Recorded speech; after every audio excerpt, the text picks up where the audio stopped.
Hi, I am Syd Alexandria. I am from Michigan, born and raised, and I am a psychic medium.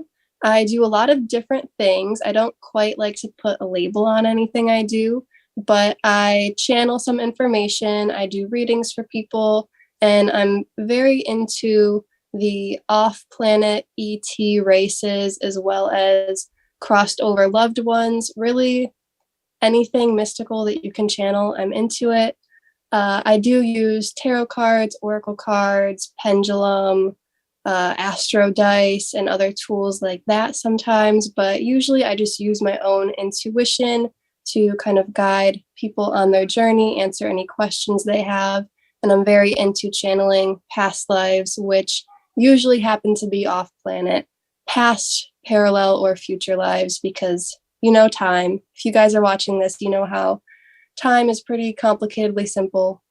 So that is what I'm into. I am currently 20 years old, and I've been doing this work since I was about 12 years old. I got very into it when I was 17, and I started my YouTube channel, Syd Alexandria. So now I do a YouTube video every week talking about scientific spirituality because I'm very into the science side of spirituality. I don't think you can either have just science or just spirituality. They definitely go hand in hand. I've been skeptic all of my life until I really realized the vibrational science behind all of this. So that's what I do. I love what I do. I do astrology reports as well. I'm very into all different types of astrology, all different cultures, forms of astrology. So I do astrology reports, intuitive readings, and past life regression. So instead of me telling people what I feel their past lives were, they can show themselves that by me helping to guide them to get to this relaxed state of mind. You also do as well. Well, I've got written down here. You may have mentioned it just there.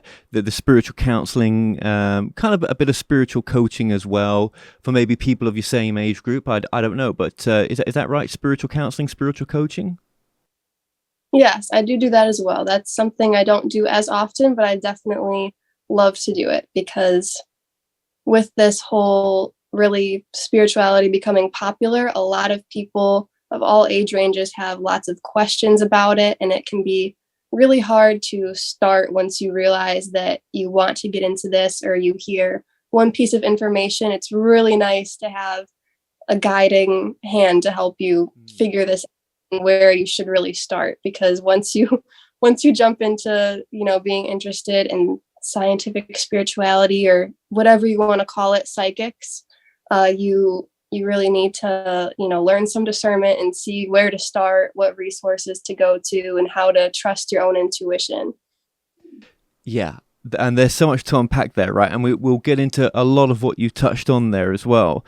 That's interesting that you mentioned the skeptic side there as well. So as because you are very much into the science, you probably would call yourself, and you have off air called yourself, a bit of a science nerd. I like science as well. I think it's great to integrate both.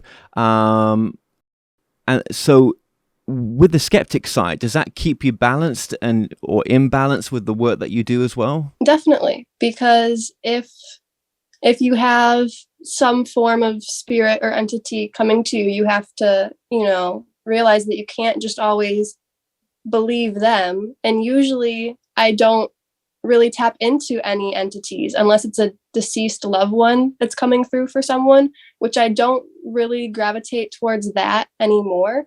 Usually I focus more on, I don't want to call it higher vibrational energies because that is very controversial, but that's what it does feel like to me.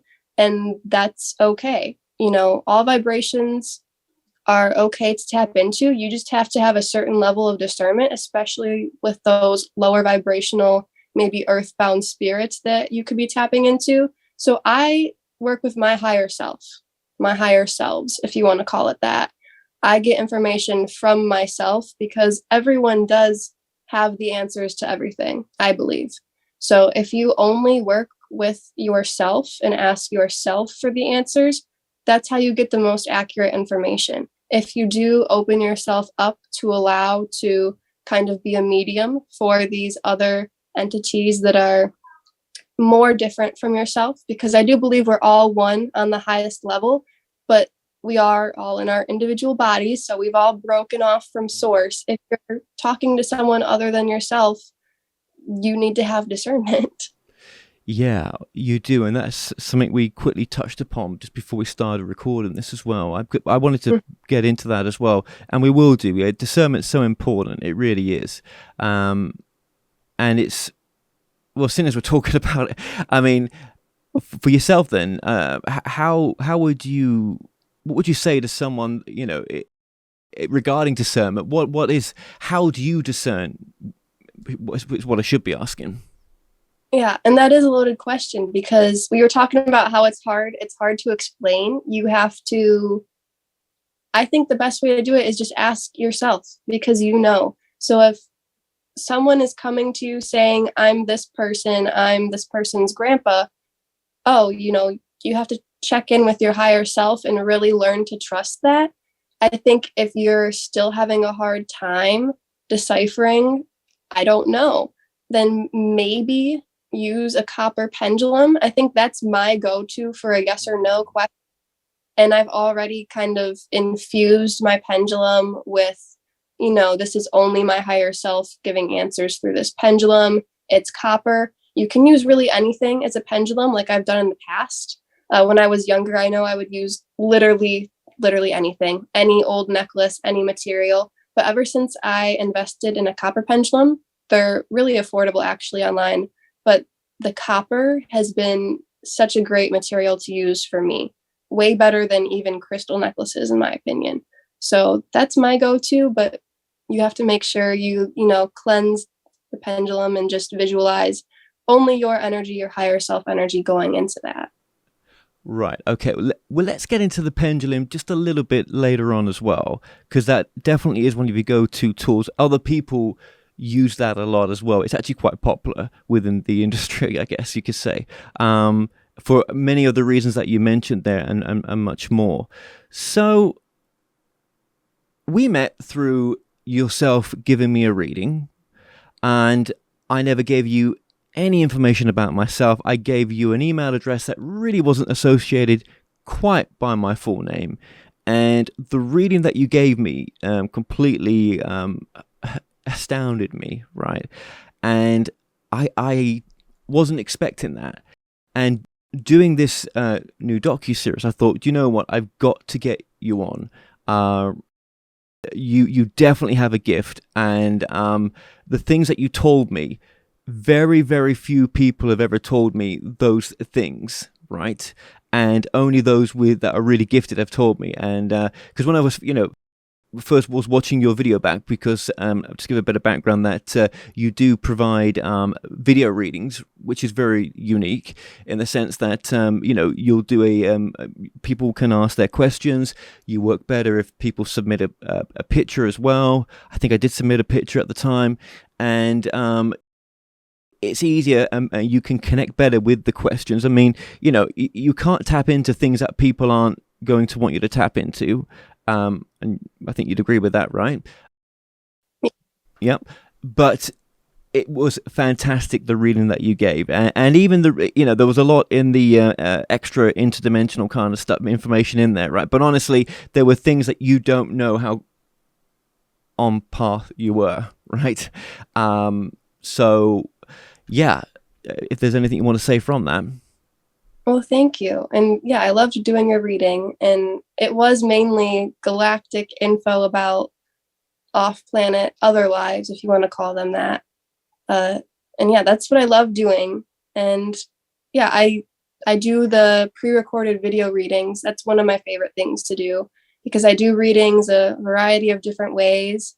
If someone just wants a really quick, just typed reading, that can be done very quickly, or a pre-recorded private YouTube video that only that person has access to see, or like a live Zoom reading. I do that for astrology reports and intuitive readings.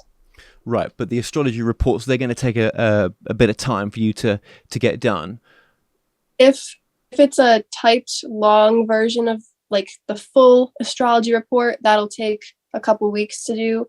But if someone just wants a quick overview of it, that can be, much quicker. It really just depends on if someone wants all of the info that I do for astrology or just a little bit, because I do, Western, tropical, Vedic, sidereal, draconic, Mayan, Chinese, Tibetan, Egyptian, Celtic, and Native American. So it's a lot. Yeah. Someone's been doing some study, and that is a lot. We'll get a little bit into the astrology in just a bit, but ways to contact you as well. So you're active on TikTok and obviously YouTube, and people can book you by just emailing yourself directly as well. Yes, my email is sydalexandriaegypt at gmail.com, and that is definitely the best way to contact me. So you're donation based right now. There's no sort of set prices. It's just donation based because obviously you're 20 years old. You've been doing this I say full time, but you've got a 3D job, but it's almost full time in a sense. But you've been doing this for 3 years, and you've read for many clients. Mm-hmm. And yeah, and you've basically done this by yourself. So you've started off on social media, and that's where you've got a lot of the clients from, would you say?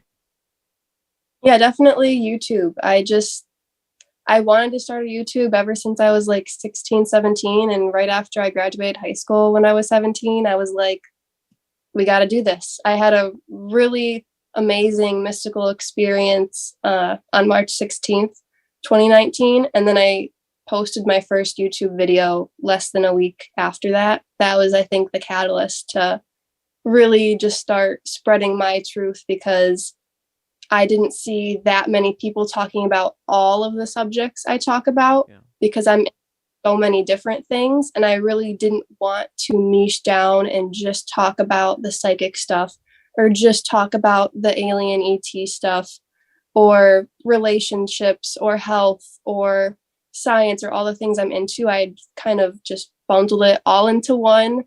Scientific spirituality is, usually what I refer to it as. And I talk about just everything that I'm interested in on YouTube. And so I've slowly, over the past 3 years, kind of gradually gotten more subscribers. And that's definitely how most people find me. Well, I hope people subscribe to you more as well. The links for your YouTube channel, all your social media platforms, anything we talk about will be in the description below, and to your services, and to be able to contact you as well. Lots to talk about, right? So, let's just. Okay, you mentioned there that you had an experience that changed you in a sense. Let's just go there as well. What was that experience? So I don't know if anyone has heard of like the vibrational shift. We're shifting from 3D, 4D to 5D eventually. I would agree with that. I don't usually like to, use the labels, but that's easier for people to understand. So if you're familiar with that concept of being in a higher vibrational frequency, which is in a sense a higher dimensional frequency, I believe this day I was in 5D for multiple hours, like 5 or 6 hours straight, which has never happened to me before.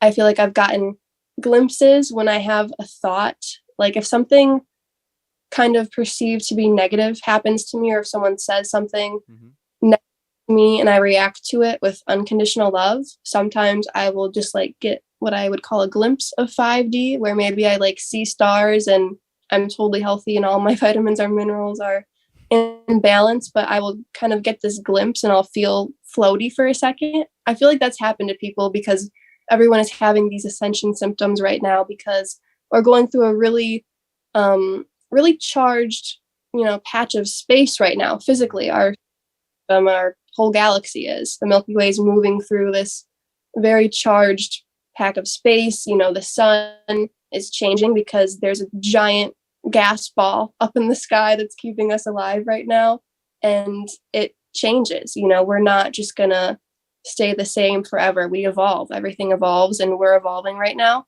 So this day, it was after I had graduated, after I had quit my job at the time at Sky Zone, and I was very stress-free at this time, and I was just diving into everything I was interested in even more. And I think that was the catalyst to really just kind of have this super meditative, mystical experience that day. And what happened was I saw myself under Mount Shasta, and that led me to research things the next day because I knew hardly anything about Mount Shasta. I knew there was a mountain called Mount Shasta in Right. school. I didn't. Yes. Yes. In Yeah, California. Yeah. Yeah.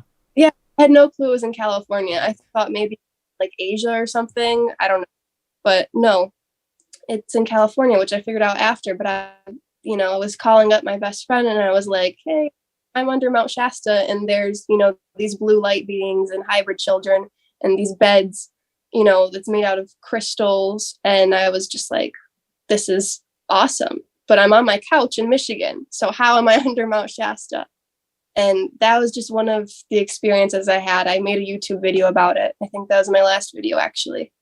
And I saw other lives that I was having this life. And I just got, downloads of information that I guess I was finally ready to receive once I was stress free. So that was one of the best days of my life. I had lots of information about, other current lives that I'm having right now come to me. And it's so funny how when you experience a past or a parallel or a future life, you know if it's past, parallel, or future because you just get that feeling.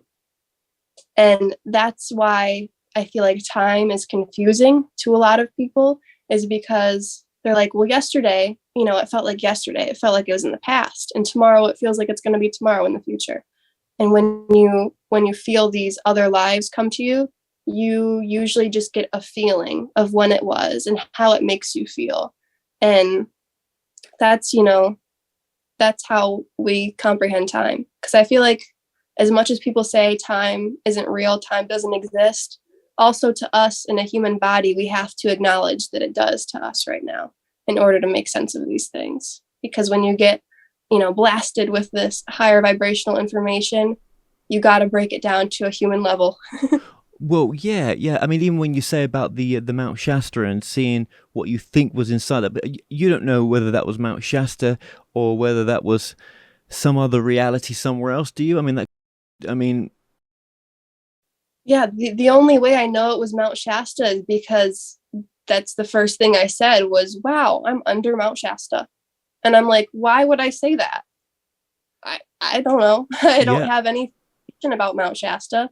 I don't know anything about it. I've never been interested in it before. And I had no clue of its, spiritual significance. So many people say it's the crown chakra of the earth or yes, the root chakra, depending on the yeah. person. Hmm. It's definitely an energetic vortex of the earth, an energy point of the earth for sure. But some people may find that difficult, though, to think that. Well, is Sid saying that there's underground bases there where there's people there that as you've described, or and they may think, well, I can't accept that reality, but maybe she's picking up on, maybe it's got another symbolic meaning. I don't know. I'm not trying to change the experience you had. I'm just No, yeah. yeah, showing the opposing opinion. Who knows? Yeah, that's just what I saw, and that's just what claircognizantly I was like, I'm under Mount Shasta, and then what I feel like is somewhere at some point in time, Mm.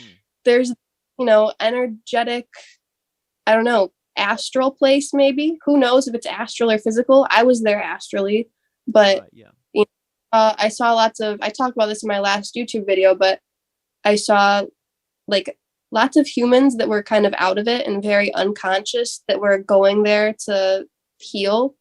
And there was, these aliens that were kind of guiding them and healing them somehow. It Okay. was mainly young girls, but there was people all ages, all ethnicities, guys and girls there, but it was definitely a healing center. And I got that feeling, and all the ETs, the blue light beings were the main ones I saw, and they were all kind of like, Right. wow, she's aware right now. What the heck? Yeah. Hi. Yeah, that's And supposed to be, right, but but and this could have been astrally in a sense where it's yeah, not in this shared reality, but it's some other place. Yeah. Okay. Well, thank yeah. you. Thank you. Yeah. We'll link that video that you're talking about as well in the description. I mean, obviously, doing this work, do you question the nature of the soul in a sense? And if you do, what do you think it is? Oh, the soul. So, I mean, I do believe on the highest level, we're all, everything is just all one, we're all one connected, just ball of energy. And I feel like, we decided to break off from source, I guess. And I know those are kind of cliche terms to use, but really that's the best way to understand it.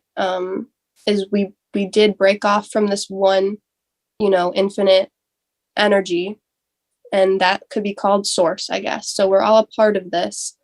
And I think there's different collectives within that. So people will use the term soul family, star family a lot. So I feel like, we do have these groups of people that we usually decide to incarnate as. And I think some people would consider someone else in their soul family maybe a twin flame. That's controversial because some people swear that they've met their twin flame. I'm not discrediting that.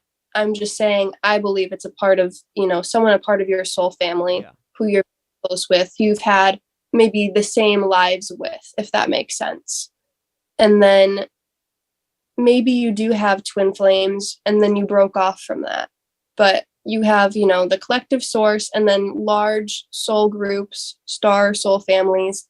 And then you have your individual soul, who you are right now.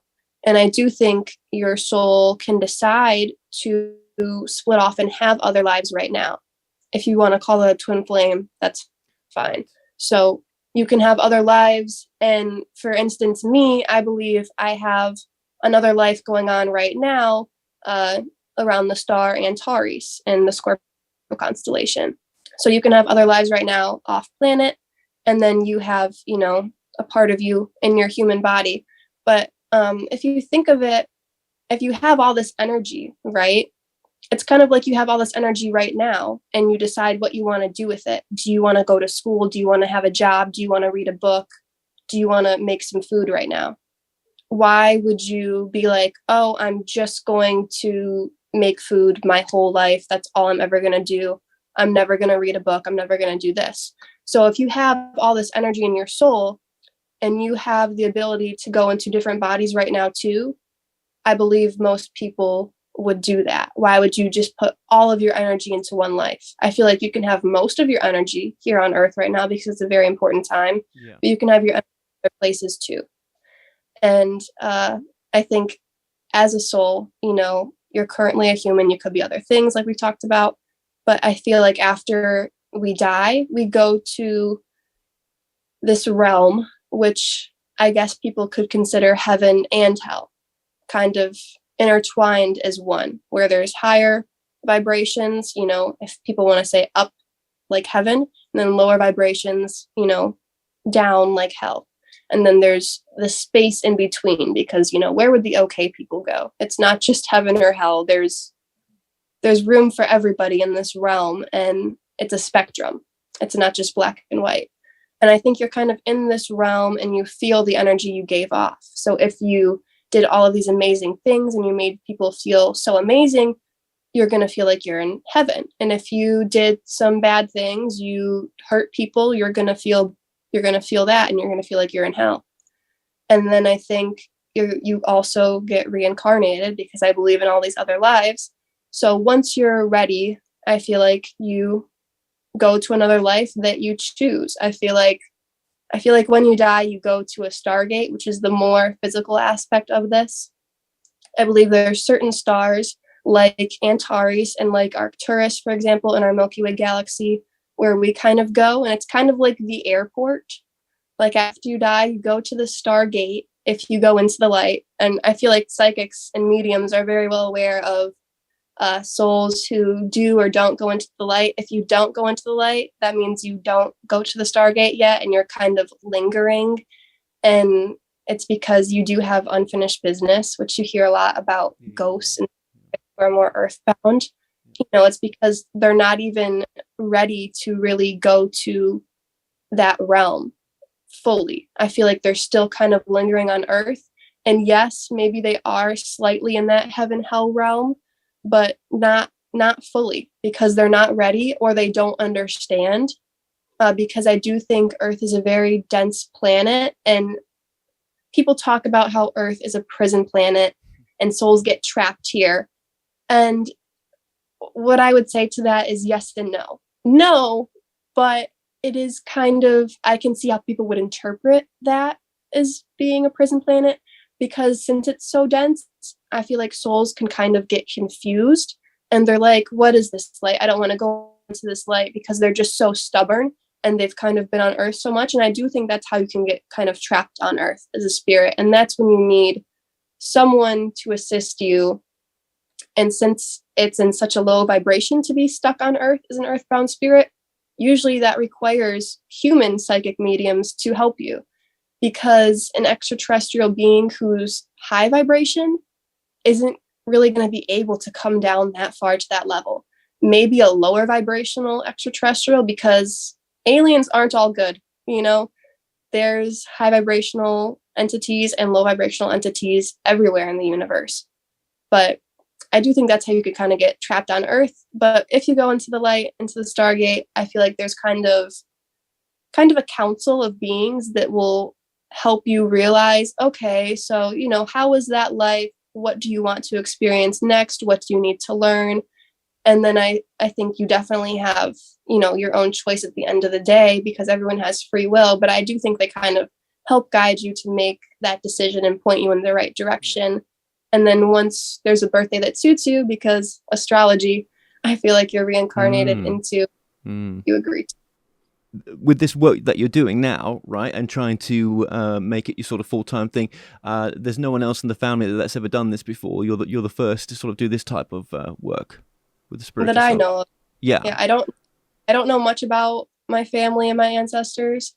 I've heard some stories, something like that, and I have some jewelry passed down for me that looks kind of weird.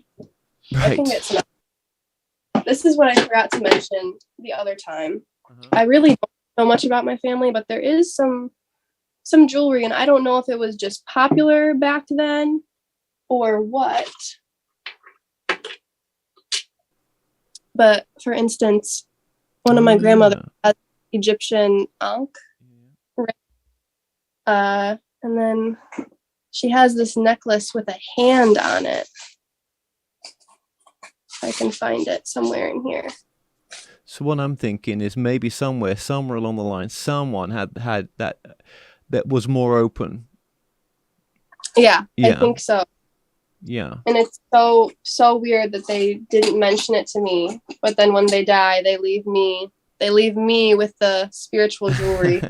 Well, are they from Europe? Were the descendants? Must have been from Europe, some of them, I'm guessing. The grandma who gave me this jewelry is very Polish. Polish, right, okay. Yep. Polish. Yes. I have a lot of, on my mom's side, there's lots of, both sides, there's lots of Irish and Scottish, but I have everything in me. I'm a little bit Northern African, a little bit Middle Eastern. Yeah. I've got a little bit of everything. Yeah. Don't know much about my family. So mum and dad are still with us? Yes. Okay. So you're the extra dimensional, interdimensional information is something that you specialize in, more as well. But anyone can ask any questions. You've got all these modalities. Let's just get to the starseed stuff very briefly as well. What is a starseed to you? And we'll take it from there. So controversial, like most of the stuff I talk about, but I do believe that everyone's a starseed, because I believe we have all had or are going to have other lives. And it would not make sense to me in a universe, so vast, that we don't incarnate on other planets in other star systems as well. So a starseed is someone who acknowledges that they have had lives off planet. And that's what a starseed is. And I believe, like I said, everyone has had lives off planet, so therefore everyone's a starseed. But that can be, a sticky situation when you identify as a starseed and say, I'm from Andromeda, or I'm from the Pleiades, I'm angel put here on earth, I think you need to acknowledge that everyone is, and a lot of people will say that only 10% of people are a star seed, or 33% of people are a star seed. And I just really beg to differ, because I'm very into tapping into people's off-planet past lives in particular. And I have never come across someone on the street, driving in my car, anyone in my family, any one of my friends that hasn't had an off-planet other life. Everyone has. And as a star seed, then we're all a star seed in a sense. We're either having a life that's happening now elsewhere, which would be off planet, right? If it's in this physical reality, or it's happened before. Whatever past lives are, whether they're happening now, and time is not as we understand it, but it kind of takes it away a bit, because normally I would say to someone, okay, so you're a star seed, so you've come here on a mission, but really we're all on a mission in a sense, aren't we? We're all on purpose, aren't we? Definitely. And I think maybe some people are here more to witness other people kind of make big moves, and they're making big moves themselves, but maybe they're more here to learn and just be here to anchor the energy, because people don't realize how powerful just being here is. Even if you're happy, if you're sitting on your couch and you're not doing anything, but you're happy, that is powerful in and of itself. Of course, taking actions and speaking on things is going to raise that energy even more. However, if you're taking action and doing things and you're not happy, then sitting on the couch being happy is going to be better than that. So I think that's nice and important for people to hear, is that you don't have to be at the front lines. You can be in the pack. It's important to have the numbers of people here that are here, who acknowledge the fact that they are powerful and they create their own reality, because that's the biggest thing you can do here on earth. You don't have to be president. You don't have to be a famous singer. You can just do what you do and help your community and have small communities and make healthy food for people and be a channeler, be a psychic medium in your community, be a shaman, be a medicine man or woman. That is so powerful. So it's not like we're all meant to be Beyonce and Justin Bieber. We have our own mission, and that could be helping our community, becoming more sustainable. And we're all here to break down the current system that's clearly no longer working. That's why we're all here. I think, we all came here at this time, powerful souls. If you're on Earth right now, you are a powerful soul. And yes, you might be one of those people who have had more Earth lives than other people. I remember when I was younger, there was this girl in my friend group, and she would tell us how many past lives we've had. And recently I got the download that she was telling us how many Earth lives we've had. And if you've had more Earth lives and you do feel like you're stuck in this prison planet, if you, subscribe to that narrative, if you want to say that, then you're here to really break the cycle, this karmic cycle that we've had on Earth.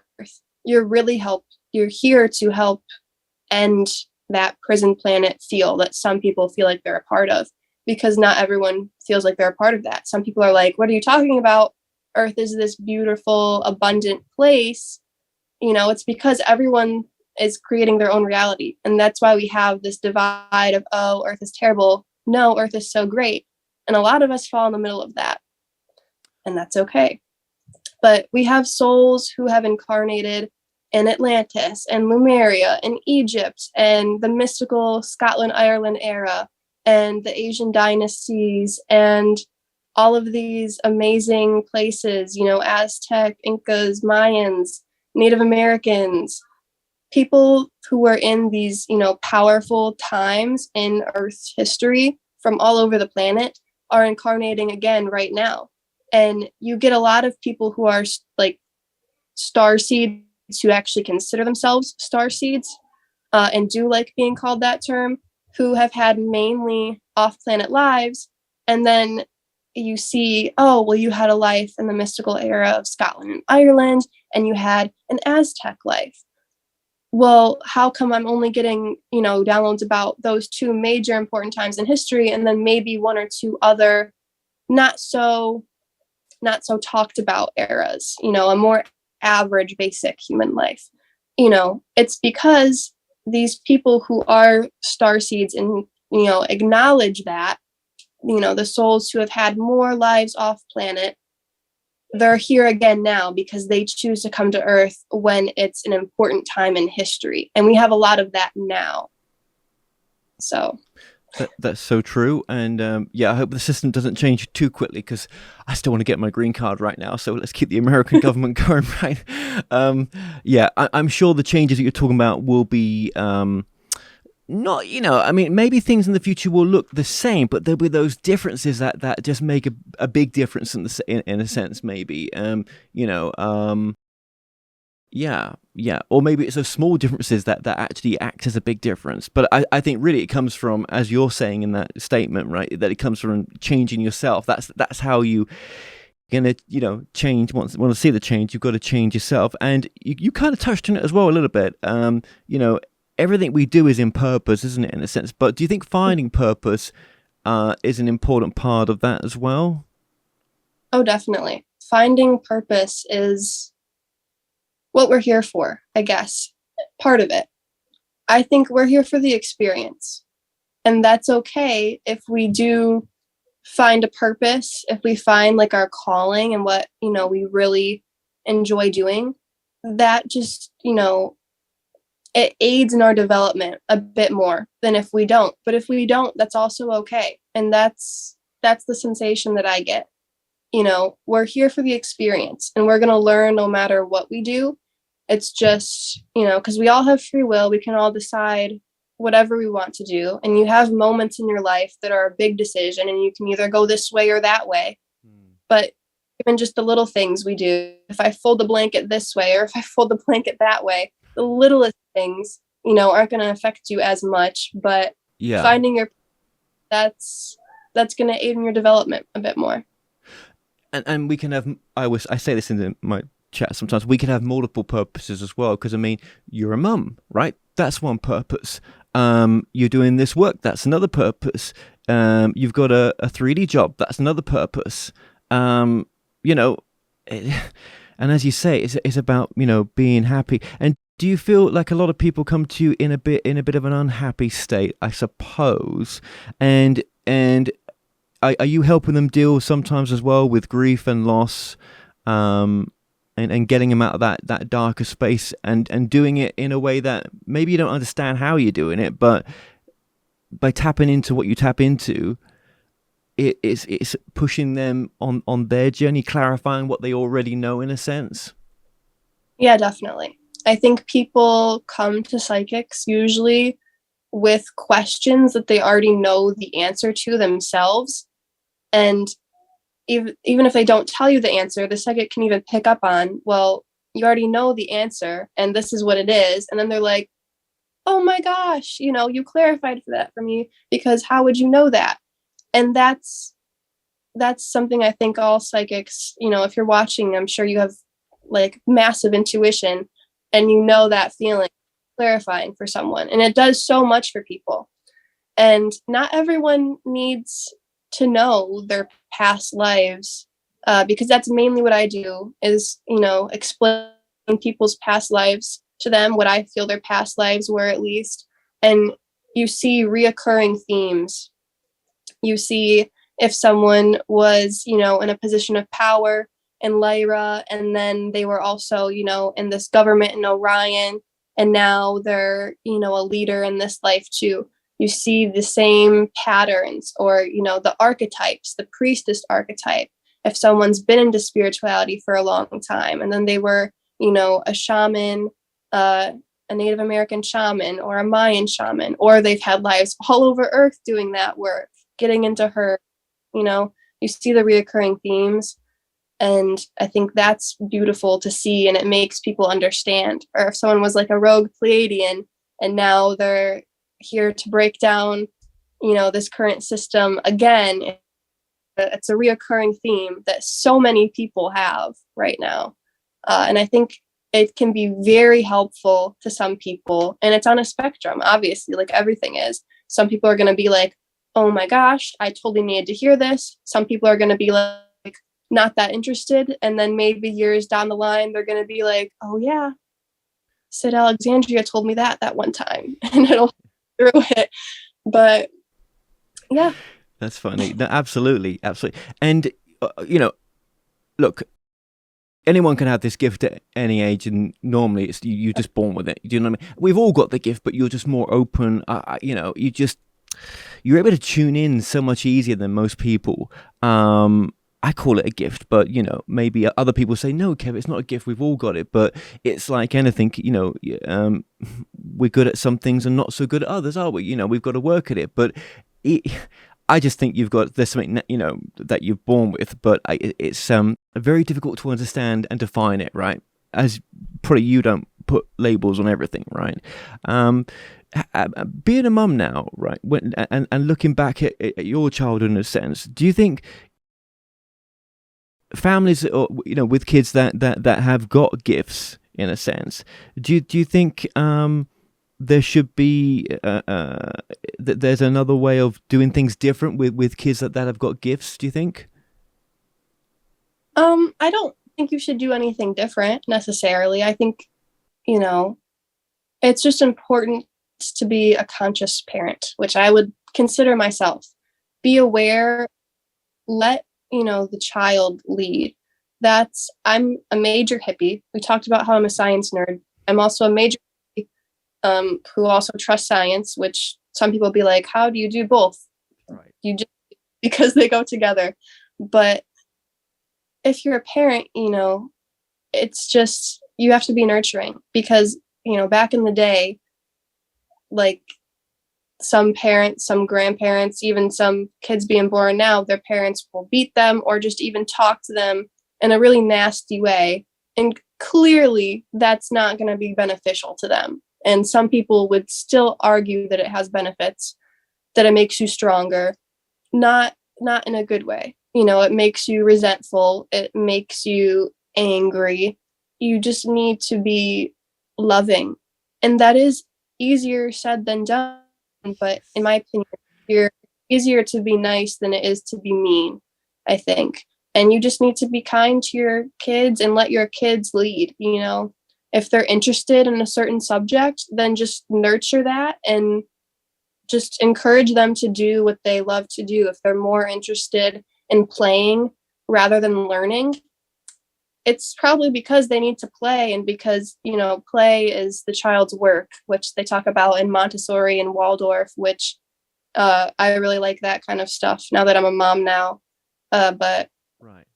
Yeah, you just need to be a conscious parent. And it's nice to get kids outside. And I don't think if you have a kid who's talking about, a past life or something like that, you still need to just treat them how you would a kid who's not talking about a past life. Ask them both the same questions and don't dig into it too much. But if they're talking about something they're interested in, encourage that, Okay. If it's beneficial to them, let it be.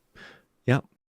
That whole thing about it's harder to be loving than and easier in a sense to be not loving. That is so true. And when you trying to get kids ready for school, whatever situation's going on, and there's lots of crying taking place, it could be difficult. It could be very stressful in so many different situations, and it's so easy to lose your temper. But as you say, right, or the sort of naughty step comes out then in a sense, but. As you say, it's patience, isn't it? And it's love. It is. I see my brother doing it as well, and hats off to him. He does a great job. Pretty much a conscious way of parenting. I think it's what you just said there as well, in a sense. Yeah. At the end of the day, you're going to be less stressed if you're just loving. To me, it's harder now to be angry. I really nothing really sets me off anymore. It's very hard for me to get angry And it's definitely okay if people still do, because yes, I still do get angry sometimes. But I I did a YouTube video about, how I'm much more happy all the time. And I wish it was easier to explain to people, but I do have, a video Mhm. where I go over some bullet points I came up with. Mhm. But the major one is just, unconditional love, and just have unconditional love for everyone and everything. And when, I'm a young girl, and there's drama when you're in high school and all of that. And so there was a few people I was like, oh, I don't like them. They've done this and that to me. We don't get along. And now it's like, it's so funny. I will have dreams about them sometimes. And I do believe that you can work out some of your past really karma and trauma with people in the astral in dream time. It's like your Yeah. subconscious mind, probably their unconscious, more my subconscious, because I'll remember the dreams. But you can work that out in dream time, and it's so interesting. Like my ex best friend, who now I'm talking to again, I had lots of dreams with her, and it was so funny to see as the months went by.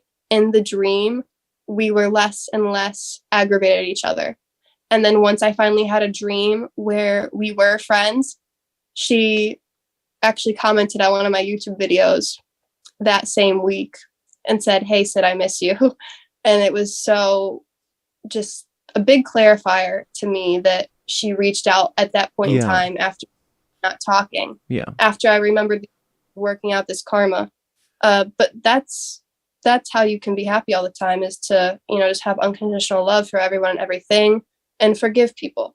Forgive, but don't let them walk over you again, you Yeah, know? forgive but don't forget. I think that's the hard thing. It's forgiving. It is, Yeah. has been for me recently. Yeah, forgiving. Yeah, um, yeah. Would you find yourself, and if I'm using the wrong words, it just stop me. But being a sort of empath as well, right? Do you find yourself being ultra sensitive in a sense? Uh, I definitely think I used to be ultra sensitive in high school and I didn't know what the issue was. The end of sophomore year and the end of junior year, I rarely went to school when I was still going to my town's big high school. I didn't know what was wrong with me. The doctors thought, I might need my gallbladder removed, and then they're like, "No, you don't have any gallstones." And we're doing all these tests to see what's wrong with me, and everything's coming back fine. And I was just like, I don't know, my whole body is in pain. I'm just in pain. And I do think it was just being ultra uh, empathetic towards people and picking up on their energies and not knowing my boundaries yet. Uh, that's a big thing, because you can definitely, psychics, they very often have like fibromyalgia, things like that, and their whole body will just feel like they're in pain. And it's because, in my opinion, my non-doctor opinion, that you're taking on these energies, Yeah. because everyone's an empath, and um everyone's an empath, and then you can also have sympathy for people too, which I feel like is a bit different. But you can unknowingly let these energies into your body because you're sympathetic and you feel bad, but then you're also empathetic, so you can feel it and you want to take it on, and you want to, heal it and transmute it, and be like an alchemist. But sometimes you take on way too much, more than you can handle, because you're just too giving, which is a very common, And very can that attract sort of energy vampires in a sense? I mean, that's my word for it. But narcissistic people, or people that want to control, dominate. Do you know what I mean? Because you come from that space. Yes, exactly. And also, it can be because you're just so full of love, and then these people are like, oh, that person's easy to kind of prey on. And sometimes the narcissists and the abusers do it kind of unconsciously as well. And it's just those energies attract. Because I feel like if you're in a certain vibration, some people are naturally attracted to you, some people are naturally repelled to you. It's all about vibrational matches. And yes, you can have a vibrational match if you're in a high vibration and you attract another high vibrational person. However, you can be, this empathetic psychic person thinking that, yes, I'm in this high vibration. However, you're thinking about how you want to heal people, and you're constantly thinking about negative energies, and it's unknowingly bringing your vibration down to match with someone who is a low vibration, who's attracting you for healing. So it's really important to stand your ground with those types of people who are draining your energy, and then you're going to get back up there into those high vibrations. But that was a major issue for me, attracting um, lots of people who I felt like I had this amazing spiritual connection with, and I did. However, they were not in a spot to, Yeah. be in a high vibration. They had too much trauma to work on. So when I was in high school, and I was absent, missing school almost every day, I think it was definitely an empath thing, not knowing my boundaries yet. And then I, the alternative high school, and it was much easier for me to. Okay. And then Yeah. I ended up graduating early, Right, and and that's where you got your diploma as well. Yeah, yeah, as well. I think you guys call it that over here. Okay, so but going back to what do you call it over here? You call it uh, middle school and high school, right? In that period, right? This is where, because you said it was around 12 where you started to get, realize that there was energy around you, and I'm guessing that you were connected, that there were spirits that were coming to you that had passed on, that were attracted to your light for whatever reason. Well, because you had the light probably, and they would show you death scenes, and then this also affected you as well, but that those death scenes were soon to transform into information about who they were as well. And were they from class members, deceased loved ones, or were they just because they were around the area in a sense? Why you, and why, what was going, was that right, what I'm saying, what was going on around that time? yeah, I remember we talked about this before. Yeah, when I was in 8th grade, I started having, when I was like 12 years old, I would see these death scenes, and I would feel them to an extent too, and hear things, all of it. I would have all of these clair senses going off. I'm mainly claircognizant, but back then, really, when it started, it was just earthbound spirits, and I still am not exactly sure. At the time, I remember when it first happened, it was a Native American woman that came to me, and I do think she was like kind of around the area. But yeah, it was one night I was trying to go to sleep to go to school the next day, and all of a sudden I just get this flash of a death scene, this woman who was cold, and she's hearing wolves, and then she's envisioning fire to try to stay warm.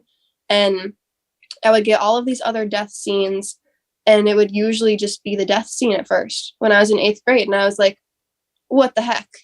Why? Yeah. Why ask the same questions? And yeah, I do think you kind of hit the nail on the head there. I think they are probably spirits in the area. Maybe they were, some of them ancestors, but some of them were more recent. And then I would slowly get bits and pieces of information. I would get some people's name, or some people, bits of information that, they love their son. It was kind of very general. They like to bake cupcakes. They love their son. Their favorite number is this. And, they did this for work. And I would get bits and pieces of information.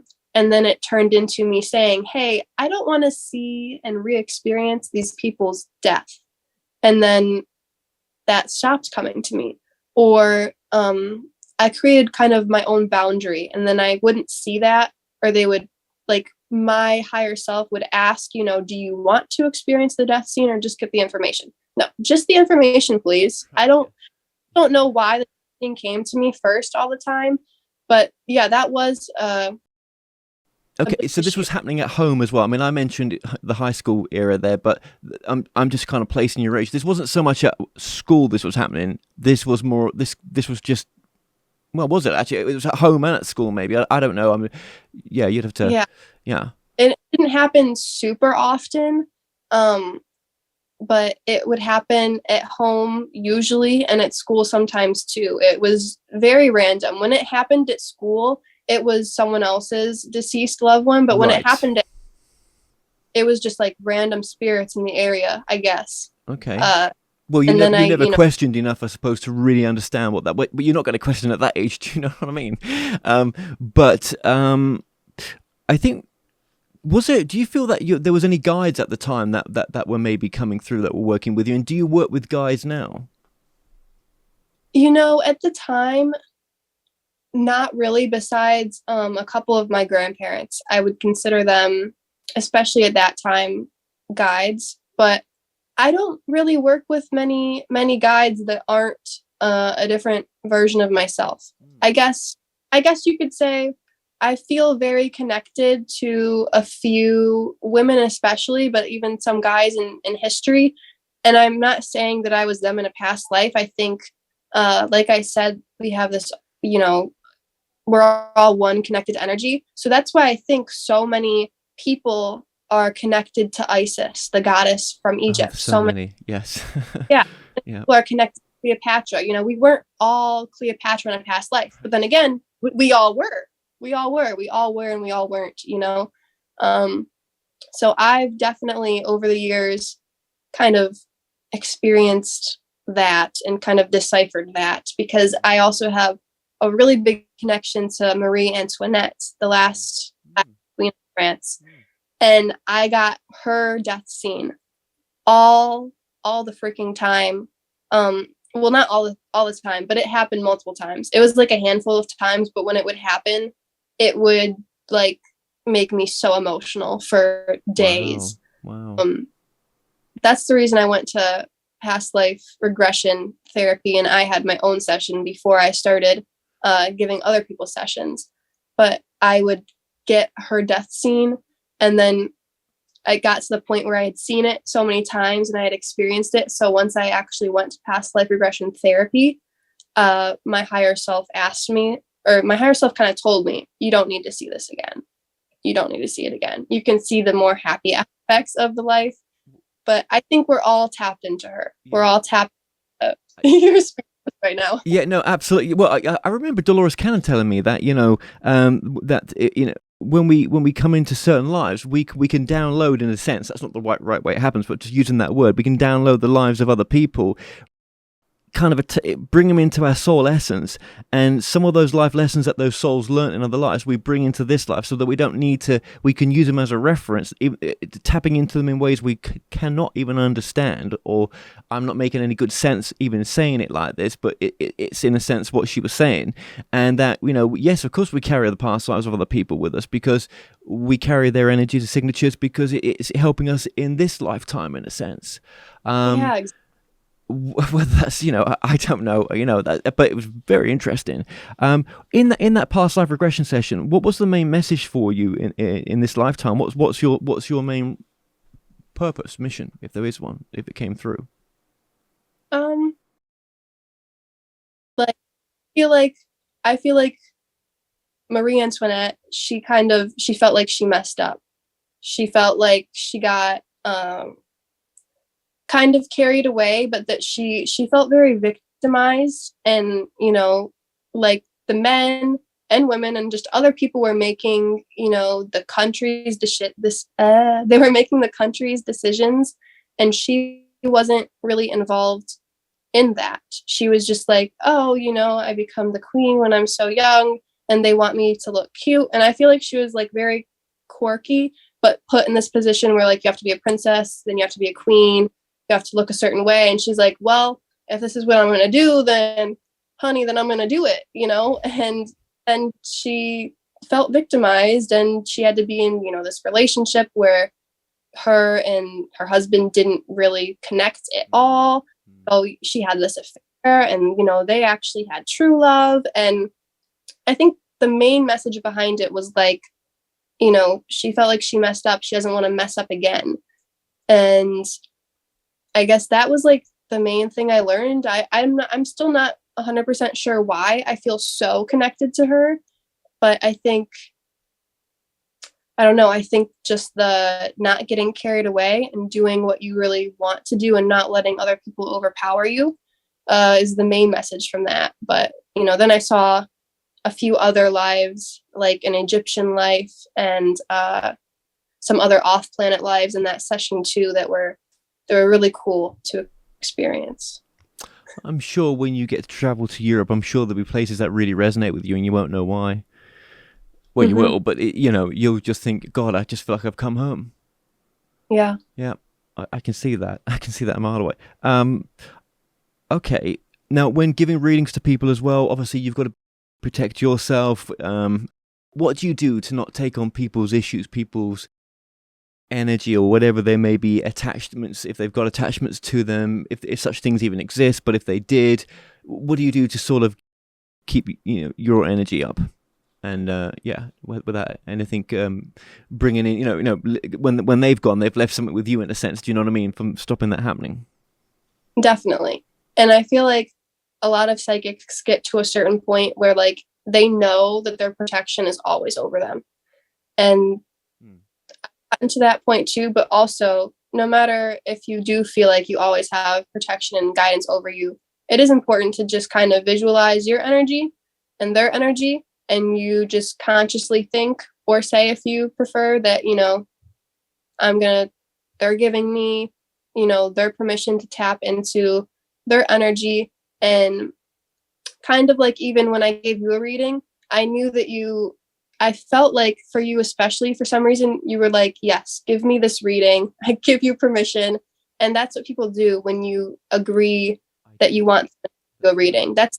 Yeah, that's them already agreeing to let you tap into their energy more so than if I just see someone on the street and I can say, oh, Syrian, oh, Anunnaki, whatever, because a lot of people aren't thinking, oh, I give this person permission to see my ET past lives, because a lot of people don't even know that they have them. But when you are getting a reading from someone, you give them access to more because you give them permission. And then the reader, like myself, I just make sure when before the session starts, I say, the information coming through is for this person. Just so my higher self doesn't blur in information for me or for someone else. I'm like, this person, the reading's for this person. And then when the session's over, I'm like, okay, their energy goes back and it's with them and my energy. Yeah. And that's just kind of what I think. Um, when I'm driving, I'll always envision myself as like gold before I actually start driving on the road. That's something I've been doing ever since I had my son. I envision everyone in my car and just like surrounding my I car. like that. Yes. Yeah. Yes. And I did on that as well, but I always just envision like my body and then like a force field around my car. And Yeah. I like to envision gold. Yeah. Your son's here for so many reasons. I'm sure at some deeper level, you've known each other before. Do you know what I mean? If we choose our family, he's definitely chosen you, and this was all agreed upon before you came down here. There are no mistakes, just experiences, right? Yeah, definitely. Yeah, absolutely. I'm guessing that you've had to go through your own forgiveness recently as well. I get that feeling from things that you've been through. So you're not just talking the talk, you're walking the walk as well, right? Yeah. Yeah. Yeah, there were definitely some hard times in my late teen years, and it feels like a different life when I like, look back at memories. I'm like, wow, I was, just having a ball back then. And I mean, I still am, but in a very different way. Yeah, yeah, yeah, absolutely, absolutely. Um, who was a mentor that you went to see a number of times? Was there anyone that you went to see a number of times? Because I know you mentioned off air before that there was someone in Rochester that you went to see, a lady called Carol, who set you on your path. But I couldn't understand with was she your original mentor, and how many times had you gone to see Carol? And what did she tell? What were some of the things, if you want to share them, that she told you about what you'd be up to in this lifetime? I went to see a psychic in Rochester, New York, off Lyle Avenue. There was a psychic shop, I think it was called Psychic Theme or Psychic Time or something like that. And I went to Carol. It was only like 4 or 5 times. And she probably didn't even realize how much of an impact she had on me, because she had seen younger kids before, because at the time I was like 12, 13, 14, and maybe 15. I went to see her like once a year or twice a year, a couple of times. And the major thing, well, she taught me how to read cards. And when I scheduled a reading with her, I was very interested because that was after I had spirits coming to me showing me their death scene. So I was interested to get my own reading and hopefully get some advice as well. And when I scheduled the reading, the receptionist was like, "Do you want a palm reading or a tarot reading?" And I was like, neither. Palm, I guess, because I don't believe in tarot cards. Like, how can cards show you something? I guess palmistry made more sense to me at the time. And I'm very into palmistry as well, which I don't think I mentioned yet. But so when I went, she, gave me a palm reading, just intuition as well. And then she also broke out her card deck. And that's when I realized, oh, these cards, they're just like a tool that she's using. And it's her bringing through information for me, but the cards are just popping out because it's a vibrational match. And she helped me understand that. And she got me into crystals too, because she told me that she would hold a crystal before the session.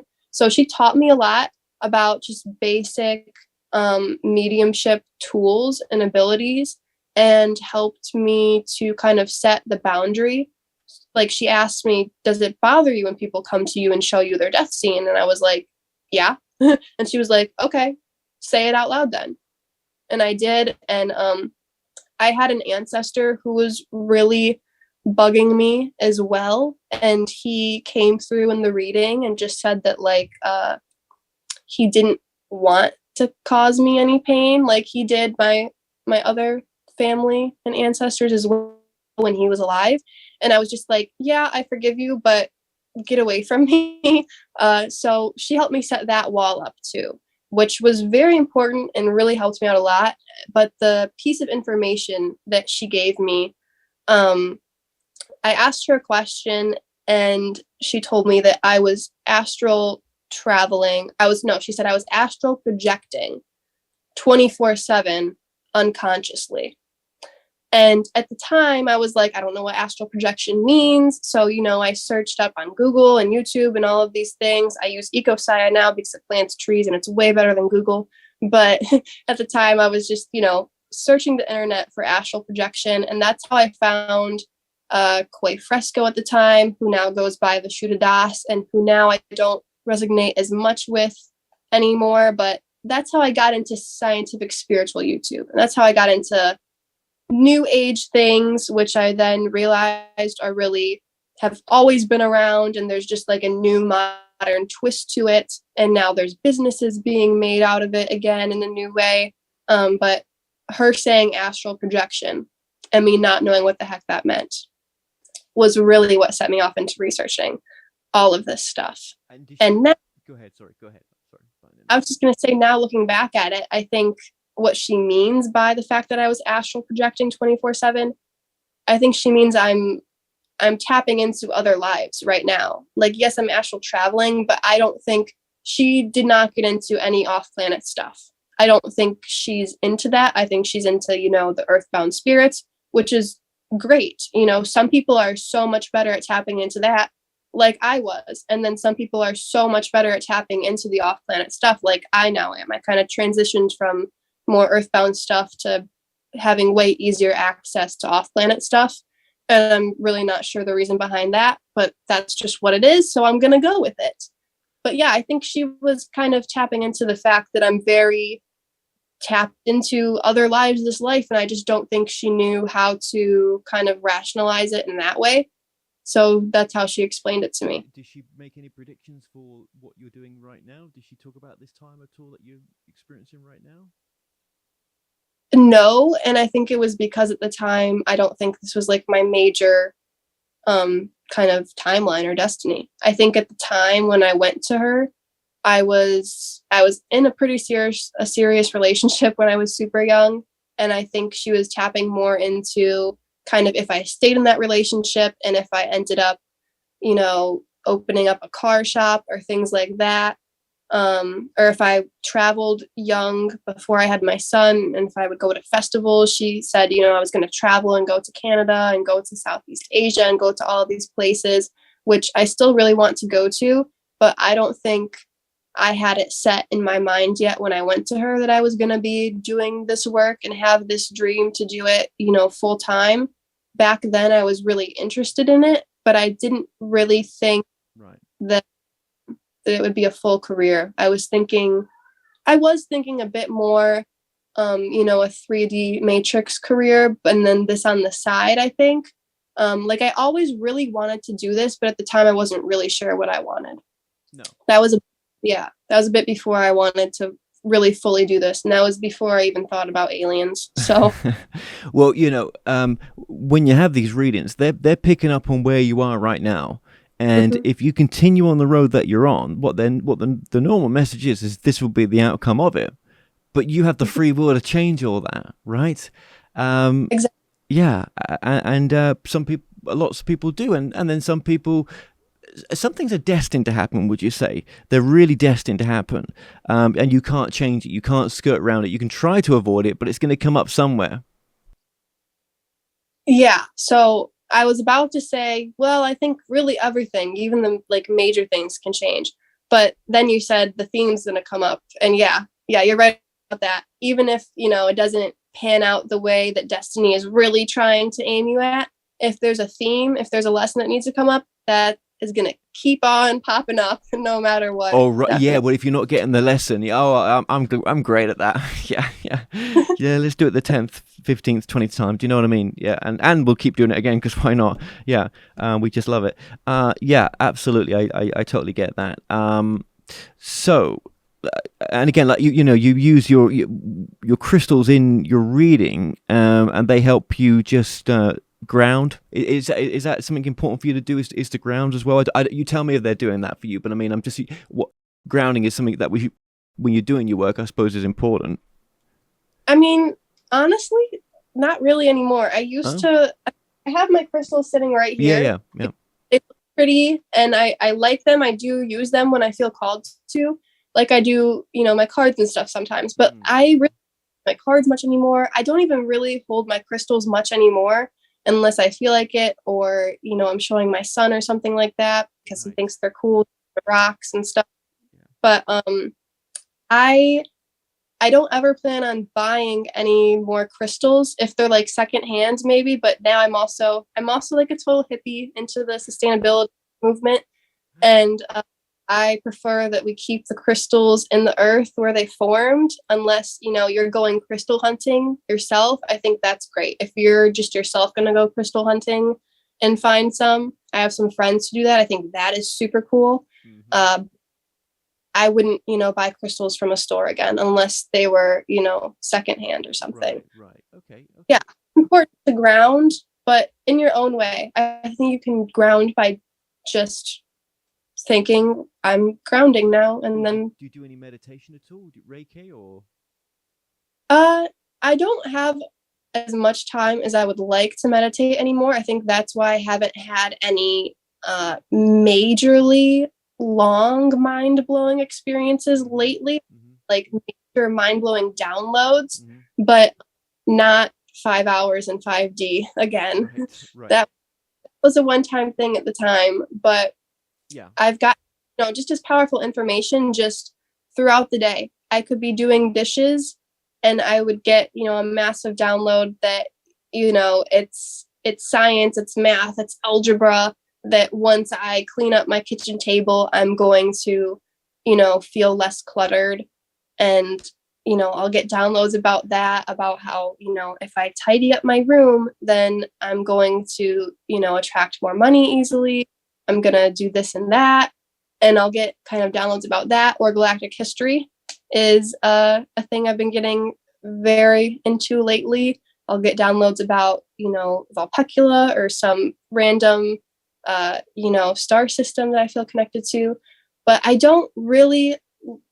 do sometimes. I don't lay down and meditate as much as I used to at Okay. all anymore. Okay. And I do think extremely beneficial. I just do it in a different way now. Well, I'll kind of you consciously, yeah, you've got so much going on. I don't blame you. yeah, Right, right. yeah, I and mean, like even this is sacred time right now, which I appreciate you doing because I know we're in overtime right now as well, a little bit. I've got all the time in the world Okay, today. well, I'm going to end it at some point because I want to give you your time back as well. So, but thank you for that. There's a lot of people that always talk about the healing. They're on this journey of constant healing. I need to be healed. I've got to heal myself. I'm this, I'm broken. I want to heal, heal, heal. I don't know. Sometimes it's constant for some people, isn't it? And for others, it's a Yeah, sort of temporary thing. yeah. Um, everyone has to go through it. And even if you are always happy, there's going to be days where you just need to go through it.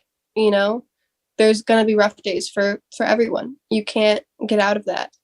um but like, for me, if I do try to meditate now, sometimes I will and it'll work and I'll get an amazing download and then I'll fall asleep, and when I wake up I know that something amazing happened and I downloaded all this information. And then if I try to ask, well, what was it? I don't remember. So that happens to me a lot. Yeah, It's that's common. powerful. Yeah. Yeah, if it's really powerful, I'll fall asleep, and when I wake up I'm like, wow, I did this amazing thing last night, I learned so much. Then I'm like, so what did I learn? I don't remember. Well, it's like a dream, isn't it? You know what I mean? You had that fantastic dream, and then if you don't journal it down, it is history. But then Yeah, you can relive the same dream sometime. You're like, hang on a minute, I'm aware of my dream, and I know I've dreamed this before. I've had that a few times. But yes, yeah, I know exactly what you mean there. yeah. Now, whenever I wake up, I always write my dream down. Like 95% of the time, I'll remember it. But I know that 5% that I don't remember it, because as soon as I wake up, that's the first thing. That's one of the first things I think about is, write my dream down before I forget. And that 5% of the time, it's the most powerful stuff, because I think we're going other places in our sleep. And then a dream is just our human 3D version of what happened a lot of the times. Or you can have a dream, like if it's about someone in particular, if it's someone really important, like a soulmate, like my ex best friend, then it does represent that person. But sometimes if you're having a dream about, Trump or Obama or Beyonce or something, well, what do you think of that person, or a certain teacher or someone in your life? What does that person make you feel? Dreams are all about, the feeling behind everything. What does that represent?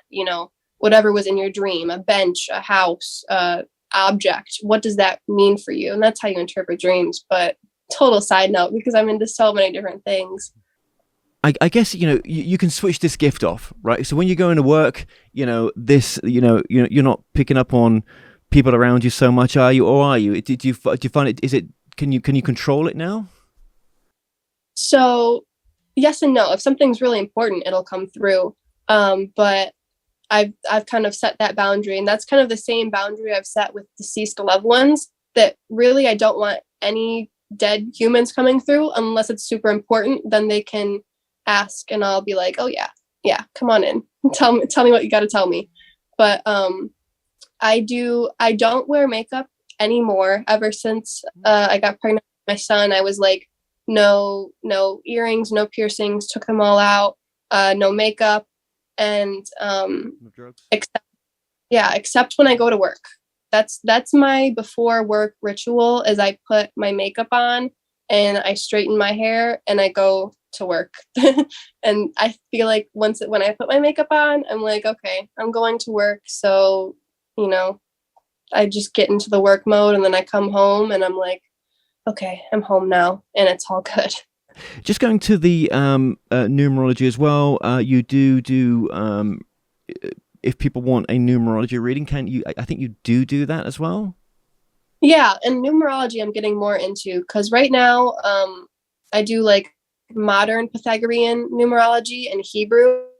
I do because your life path number, I think, is, from what I'm aware, is the same in all different cultures, forms of numerology. You add up your birth month, day, and year, and then you keep adding those numbers up. For instance, mine is 11, 22, 2001. So you add up, 1 plus 1 plus 2 plus 2 plus 2 plus 1, and then you get 2, 6, 8, you get 9. But if it was a different number, then if it was like, 22, then you would add the 2 and the 4, or you would add the 2 and the 2 and you would get 4. So you just keep adding those numbers until you get a single digit number, or until you get 11, 22, or 33, because those are kind of considered master numbers. And 11 is, an enhanced version of a 2. A 22 is an enhanced version of a 4, or a 33 is an enhanced version of a 6. So the life path number is the number that a lot of people, I think, tend to know. But you can find, your what people call an expression number and a soul urge number from adding up in modern Pythagorean numerology, and then also in Hebrew, they have a system where a certain letter represents a certain number. So you can add up, the letters of your name translated to numbers, and then you add those up.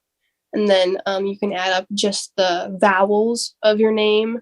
But yeah, I'm getting into other forms of numerology as well, which I'm excited. That's interesting. Yeah, because with numerology, you've got the sort of karmic lessons with numbers, life path, as you've kind of mentioned, the master numbers as well.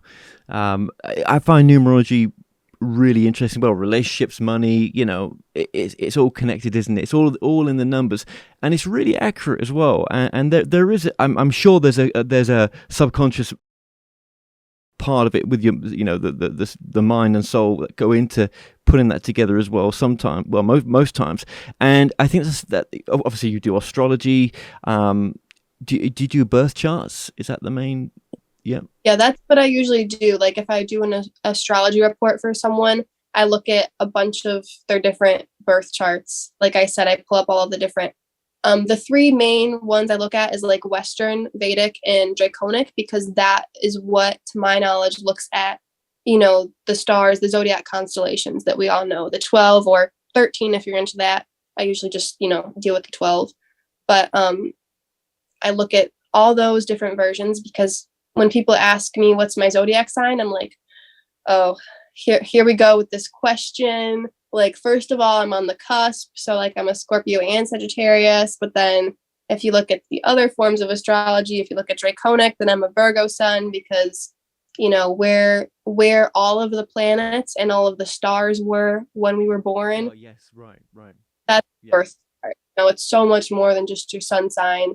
And I got so deep into astrology. And then every few months, I'll get a bit more into it. But at this point, I just have a bit more to learn with Vedic astrology, I think. Because if you wanted to learn astrology and study astrology your whole life, you could. Because I've looked at hundreds and hundreds of birth charts. And yes, I could take years to study them all and see all the different correlations with the aspects, because aspects tell you so much, the degree that planets are from each other. That tells you so much. If certain planets are super close, that's a conjunction that tells you so much. And then you can get into, in Vedic astrology especially, there's divisional charts. And then also nakshatras, which some people consider a divisional chart, because instead of the 12 signs, there's these 27 or 28 nakshatras. And that's obviously more accurate, because instead of 12, it's 27. So fewer people, if you're in a room of 12 people, or if you're in a room of 24 people, then there's definitely probably going to be mathematically someone who has the same sun sign as you, but you're less likely to find someone with the same nakshatra as you. If you're not thinking about I forget what they call it, the birthday paradox. Have you heard of that? No. No. You're more likely to attract someone with the same birthday as you. If you're in a room of like 50 people, you would think, mathematically, there's probably not the same birthday as me in here. It'd be more likely if there's like 365 people, but you're more likely to, find people of the same birthday. I think that's super cool. But that's another total side topic. But yeah, I got very into astrology. So that's why, if you want a full extended report, it takes me so long because I list out, divisional charts, and I list out fixed stars, which is super interesting. And you can tell where you've had connections in past lives, especially because if you look at points in your chart that are, prominent for past lives, like you look at your South Node or your Chiron or your fourth house to see about your past and your past lives. If you look at that on a fixed star chart where, all of your planets are aligned to fixed stars, a fixed star is this degree, this zodiac sign. If you have your Chiron, that degree, that zodiac sign, you've had, trauma and karma with that place. So you can see, oh, you've had a past life there. That's So interesting. yeah, That's interesting. Yeah. that's why I love to give like past life readings and then look at the astrology and see if it matches up. Right, right. So you're doing Proof it that, all. Yeah. Okay. yeah, and you don't tell me your birthday, and then that's what we did too. That's right. Actually, yes, we did. Yes. Yeah. No, that's right. Verify. So that's what I really love to do now. Okay, and very, very briefly, right, because we're almost at the where we are at the end here. Trust me, we are with time, and I really appreciate what you've done with time. But just going back to the pendulum, with the pendulum, I do feel that because you used it with my reading, and it was bloody accurate, right? But it's a lot of yes, no, and because that's the way that it works. But I think there is definitely a subconscious mind part and the pendulum that's taking place, isn't there? Yeah, I definitely think so. You need to just make sure mentally you just kind of infuse the pendulum with, give me the accurate answer. And I've asked questions. It's important to ask your pendulum questions that like you really don't know the answer to, because you can tell your pendulum, show me a yes, show me a no. And vibrationally, you need to ask questions that you do not know the answer to, because if you're asking a question that you really have a firm belief that the answer is yes, it's going to show you a yes regardless, or it's going to show you a no regardless. If you have it in your head that, oh yeah, I believe the answer is no, so just show me a no to clarify. Like, you need to ask questions that you don't know the answer to, or mentally infuse the pendulum with, show me the accurate answer, because sometimes I have asked questions, that I think the answer is this, but I make sure I'm like, tell me the accurate answer. And then it'll show me a no. And I'm like, oh, wow, that's surprising, because I thought the answer was going to be yes. And it was no. So that's, you really have to discern, especially when using pendulums or copper rods, like dowsing rods. I have those too, Oh yeah, which yeah, yeah. Mm-hmm. so cool. Mm-hmm. Your ways to contact you are your email, your social media accounts. Mm-hmm. Yeah, email is the best way, or if you comment on a YouTube video, I'll probably direct you to my email. Yeah, some people try to message me on Instagram or on my Facebook page, and that's fine, but I feel like email is just the easiest for me and probably for everybody. Well, Syd, I really appreciate the time that you've given us right now, and I know you appreciate this as well, but vice versa as well. I would definitely recommend people get a reading if they feel pulled to get a reading from Syd. She's really, really good, and I can say that from having my own reading with her without no bullshit. Fantastic reading you did, and I you put a lot of effort into it as well, and you didn't know me from Adam, and I just highly recommend you. So just thank you so much for coming on, and I know we'll touch base again, but I just wish you the best for everything you're going to do, and it'll be interesting to catch up at some point soon. Yes, thank you so much. I wish you all the best too.